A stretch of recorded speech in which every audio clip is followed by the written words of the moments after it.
Zdravo, evo nešto zanimljivo. Kako koristiti tehničku analizu bez fanatizma? Tehnička analiza je kao nož.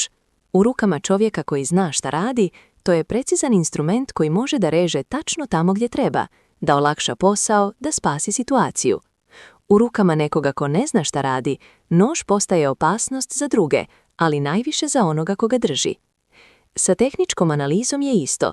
Ona je alat, ne religija, pomagala, ne proročanstvo, putokaz, ne sudbina. Onog trenutka kada počneš da vjeruješ da ti jedna linija, jedan indikator ili jedna formacija garantuju budućnost, ti više ne koristiš tehničku analizu, ona koristi tebe. Prvo što moraš da shvatiš jeste da je tehnička analiza jezik psihologije tržišta, a ne magijsko predviđanje budućnosti. Svaka svijeća, svaki nivo podrške i otpora, svaki volumen, svaki pattern, samo su trakovi ponašanja učesnika tržišta.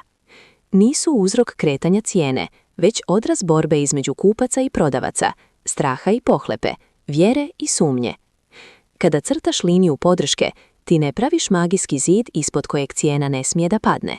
Ti samo vizualno označavaš nivo na kojem je u prošlosti mnogo ljudi odlučilo da kupuje.